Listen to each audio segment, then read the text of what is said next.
Love smarter, not harder. Today's question. Hi, Dr. Karen. I've been following you on Instagram and you've helped me a lot, but I'm really struggling with getting over my 5-year relationship. It's been a year since we broke up, but I really can't seem to let it go and move forward. I keep thinking about everything that happened and wishing he would just come around and tell me he was sorry. I knew he was cheating on me with many girls, and eventually I found out he was cheating with a lady who's 51 years old and he's 25. They're still together. I can't get over how he chose this lady over me. She posts all kinds of pole dancing videos of herself in her underwear, and he comments on all of it, how hot she is, yet he never treated me like that. I feel like I was never good enough, and I'm embarrassed that he chose this kind of lady over me. Breakups are hideous. There's just no way around it. I mean, they're just excruciating, and of course, when someone's cheated on you, it just makes it all the more painful.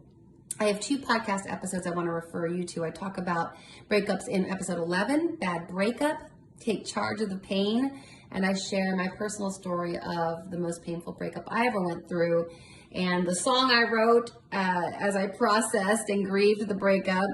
And then in episode 12, I interview UK breakup expert Laura Yates. And we talk about breaking up is hard to do. Can we get better at it? So those might be helpful. I'm also going to do another podcast episode on breakups in the near future because I get a lot of questions about it. The second thing I want to recommend that you do is write down a list of all the reasons that your ex is not good enough for you and he doesn't deserve you. And from what you've shared with me, there are plenty of reasons. And I know when we're grieving the breakup, we tend to glorify the past and we become wistful and nostalgic. And it's easy to have those positive memories be the first and foremost in our mind, but we really have to, and this is backed by the research too. A great way to get over a breakup is to actually go to a negative place, which is something you'll never hear me say for the most part. But mentally go to the negative space of remembering the bad things about the relationship. And you said he was unfaithful many times, and then he left you for a woman twice his age, and just write down all the bad things so that you see them right in front of your face in black and white, and you can post it around your house so that when your mind starts to drift to that happy place and those memories, you can ground yourself in reality that this was not this great of a relationship. You deserve so much more than to be in a relationship with a guy who's cheating on you all the time. So the third thing I want to suggest that you do is to examine your thoughts. And I want to quote a couple things that you said. You said, I keep thinking about everything that happened and wishing he would just come around and tell me he was sorry.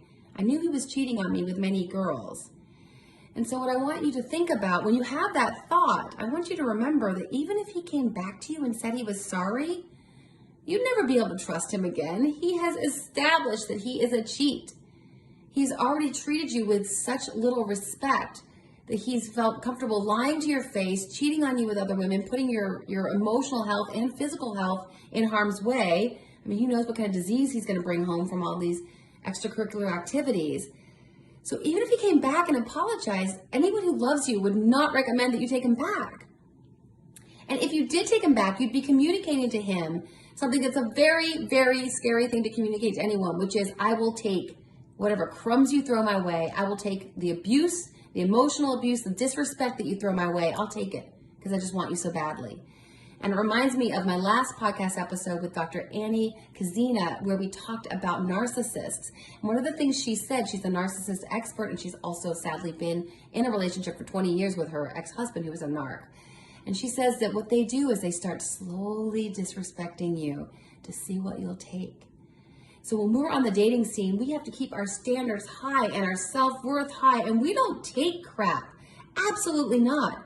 So even if he did apologize, I wouldn't recommend you take him back, and anyone who cares about you would say the same. You also said she posts all kinds of pole dancing videos of herself and in her underwear, and he comments on how hot she is, and he never treated you like that. So it's hard to feel I was good enough, and I'm embarrassed that he chose this kind of lady over me. Frankly, you have nothing to be embarrassed about. You would only have something to be embarrassed about if you put up with his crap any longer and you're not with him and it's been a year and you're moving forward. And I'm not surprised that he chose that kind of lady over you, because that just shows the kind of guy he is. He went for that kind of, we say in marital therapy, water seeks its own level, which means that if you have a pipe that's a U shape and you pour water into this side, you're not going to have water end up here and here. It always levels off. You seek your own level. He found someone that's at his level. She wants to do all this stuff and post stuff, and he wants to say how hot she is, and that's just their thing. It doesn't surprise me that he found someone who's like him. And I also want to just have you think about the fact, you said your ex is 25. You didn't mention how old you are, but you were together 5 years. And so if you're about his age, you got together when you were in your late teens, early 20s. So really, you haven't lived any adult life by yourself. You haven't lived any adult life independently.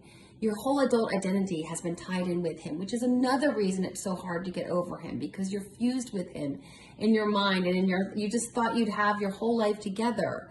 But I really want to encourage you to reframe this breakup as a blessing in disguise.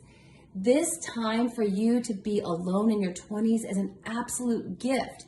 You can work on yourself. You can figure out the things that allowed you to stay in a relationship where he was cheating on you and lying to you and disrespecting you. This is your chance to really build into yourself and get some therapy and listen to great podcasts and read self-help books and really become the strongest, most emotionally healthy version of yourself. Because when you do that, like I said earlier, you're rising, you're elevating your own self, which is then going to attract other high-quality men of integrity. And that's what you want. That's what you deserve. So please take this time and see it as the gift that it is. And one final recommendation for anyone going through a breakup: the best breakup book I know. It is so wise, so witty, and really super funny. It's written by Greg Behrendt. And he was one of the writers for Sex and the City. And it's called A Breakup Because It's Broken. It's hilarious. It will help you at least have a couple laughs in the midst of the pain and the tears. And I hope that's helpful.